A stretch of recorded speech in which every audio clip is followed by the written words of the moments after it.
Hello everyone. Today I'm going to be reading an article on Australian Air Corps.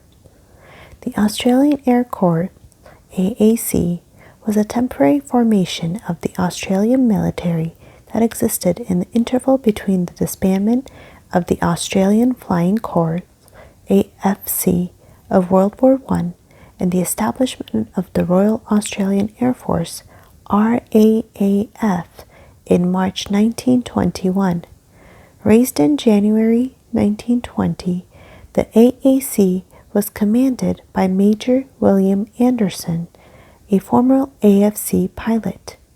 Many of the AAC's members were also from the AFC and would go on to join the RAAF.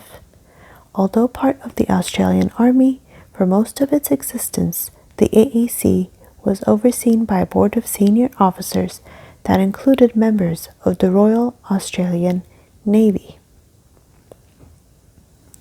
Following the disbandment of the AFC, the AAC was a stopgap measure intended to remain in place until the formation of a permanent and independent Australian Air Force.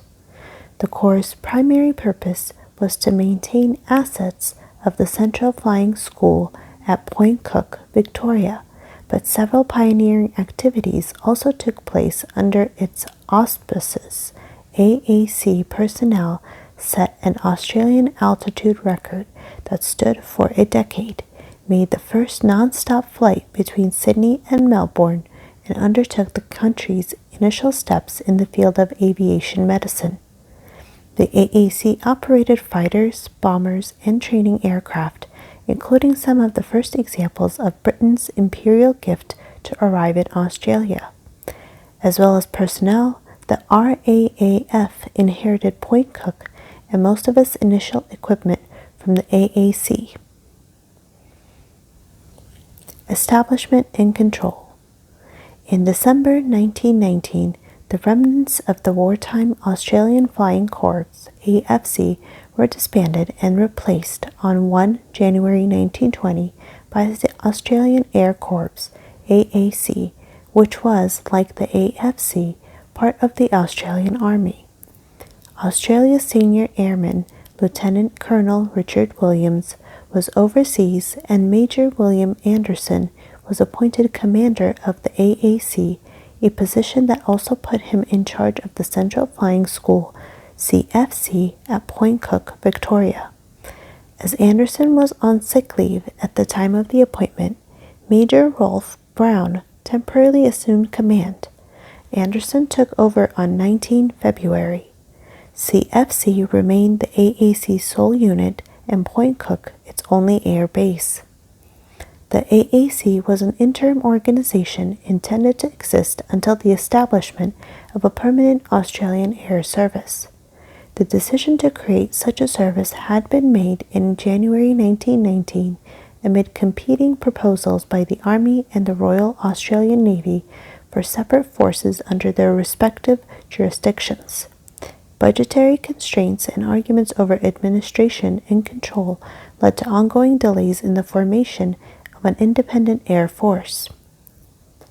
By the direction of the Chief of the General Staff, Major General Gordon Legg, in November 1919, the AAC's primary purpose was to ensure existing aviation assets were maintained.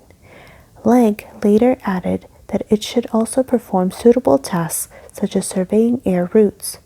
The Chief of the Naval Staff, Rear Admiral Sir Percy Grant, objected to the AAC's being under Army control and argued that an air board should be formed to oversee the AAC and the proposed Australian Air Force. A temporary air board first met on 29 January 1920, the Army being represented by Williams and Brigadier General Thomas Blamey, and the Navy by Captain Wilfred Nunn and Lieutenant Colonel Stanley Coble, a former member of Britain's Royal Navy Air Service, RNAS, then seconded to the Navy office. Williams was given responsibility for administrating the AAC on behalf of the board. A permanent air board overseen by an air council was formed on 19 November 1920. These bodies were made responsible for administrating the AAC from 22 November. Personnel. Most members of the AAC were former AFC personnel. In August 1919, several senior AFC pilots, including Lieutenant Colonel Oswald Bolt, Major Anderson, and Captain Roy Phillips, were appointed to serve on a committee examining applications for the AAC. Some of the staffing decisions were controversial. At least 3 officers at the CFS, including the commanding officer, were not offered appointments in the new service. Roy King, the AFC's second highest scoring fighter ace after Harry Colby, refused an appointment in the AAC because it had not yet offered a commission to Victoria Cross recipient Frank McNamara. In a letter dated 30 January 1920, King wrote, "I feel I must forfeit my place in favor of this very good and gallant officer." McNamara received a commission in the AAC that April.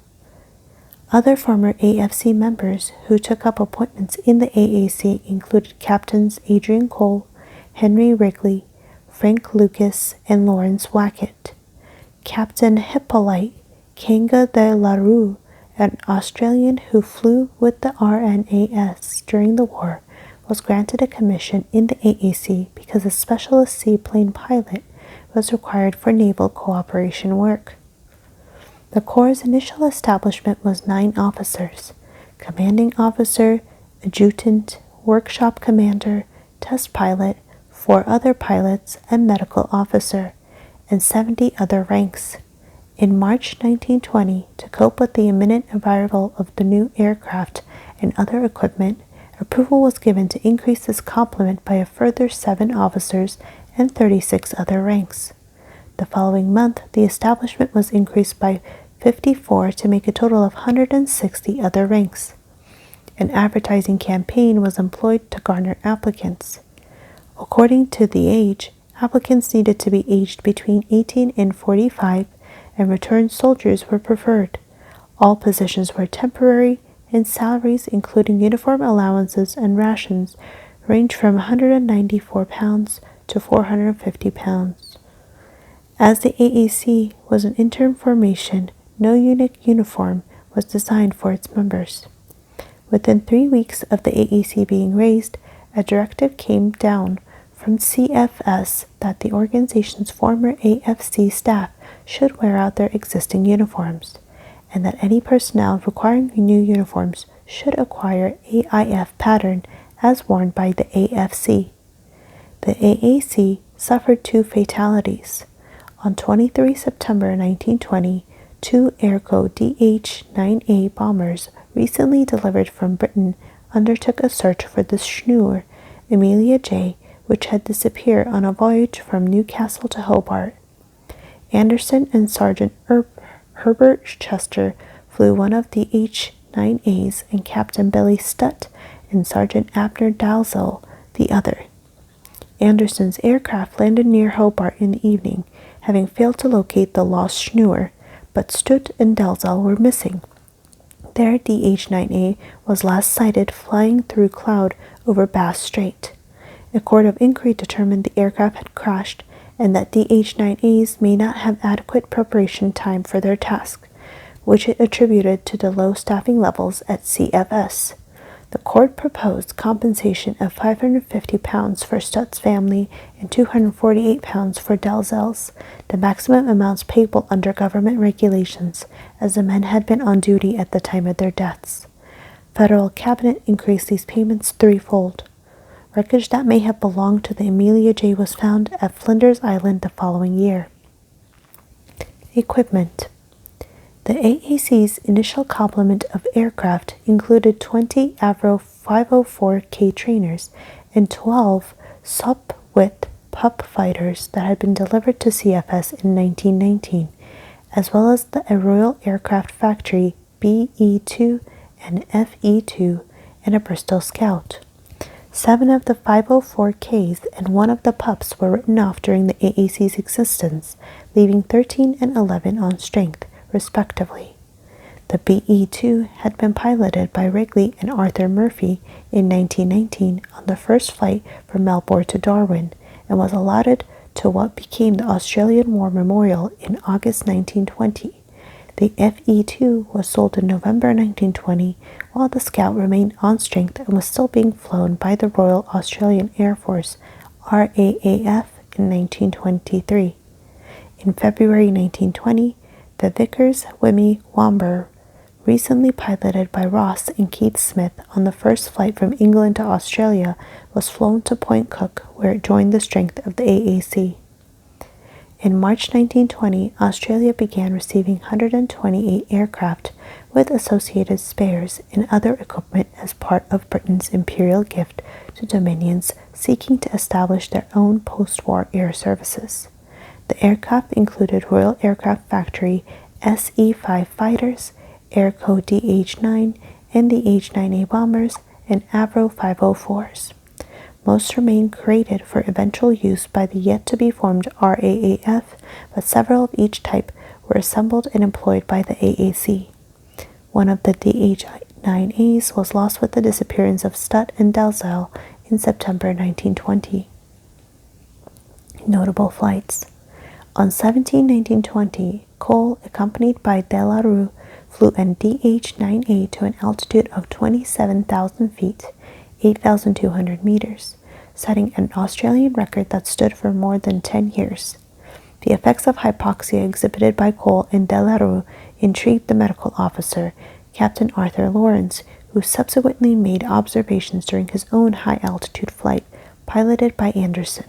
This activity has been credited as marking the start of aviation medicine in Australia. Later that month, flying an Avro 504L float plane, De La Rue became the first person to land an aircraft on the Yarra River in Victoria. On 22 July, Williams, accompanied by warrant officer Le Carter, used a DH-9A to make the first non-stop flight from Sydney to Melbourne. A few days earlier, Williams and Wackett had flown 2 DH-9As to the Royal Military College Duntroon to investigate the possibility of taking some of the school's graduates into the Air Corps, a plan that came to fruition after the formation of the RAAF. Between July and November 1920, trials of the Avro 504L took place on the Navy's flagship HMAS Australia and later aboard the flight cruiser HMAS Melbourne. The trials on Melbourne, which operated in the waters off New Guinea and northern Australia, demonstrated that the Avro was not suited to tropical conditions, as its engine lacked the necessary power and its skin deteriorated rapidly. Williams recommended that activity cease until Australia acquired a purpose-designed seaplane. The AAC performed several tasks in connection with Prince of Wales' tour of Australia in 1920. In May, the AAC was acquired to escort the Prince's ship, HMS Renown, into Port Melbourne and then flight over to the royal procession along St. Kilda Road. The AAC had more aircraft than pilots available, so Williams gained permission from the Minister for Defence to augment AAC aircrew with former AFC pilots seeking to volunteer their services for the events. In August, the AAC was called upon at the last minute to fly the Prince's mail from Port Augusta, South Australia, to Sydney before he boarded Renown for the voyage back to Britain. During the second peace loan, which commenced in August 1920, the AAC undertook a cross-country program of tours and exhibition flight to promote the sale of government bonds. Again, Williams enlisted the services of the former AFC personnel to make up for a shortfall in the number of AAC pilots and mechanics available to prepare and fly the 19 aircraft allotted to the program. Activities included flyovers at sporting events, leaflet drops over Melbourne, and what may have been Australia's first aerial derby at Serpentine, Victoria on 27 August. Poor weather hindered some of the program, and the 4 aircraft were lost in accidents, though no air crew were killed. Second Peace Loan gave AAC personnel experience in a variety of flying conditions, and the Air Service gained greater exposure to the Australian public. Disbandments and Legacy. On 15 March 1920, the Brisbane Courier reported that the AAC would disband on 30 March and be succeeded by a new Air Force. The Australian Air Force was formed on 31 March, inheriting Point Cook and most of his initial personnel and equipment from the AAC. The Royal Prefix was added to the Australian Air Force that August. Several officers associated with the AAC, including Williams, Anderson, Wrigley, and McNamara, were on to achieve high rank in the Air Force. According to RAAF's Pathfinders Bulletin, the AAC kept valuable aviation skills alive until a permanent Air Force could be established. The Corps was further technically separate from the Army and Navy. Its director answered to the Minister for Defense, the Air Council. In effect, the AAC was Australia's first independent Air Force, albeit an interim one. Notes.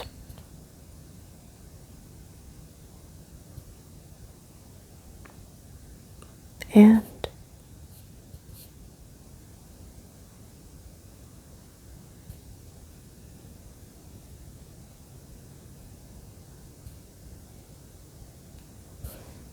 references.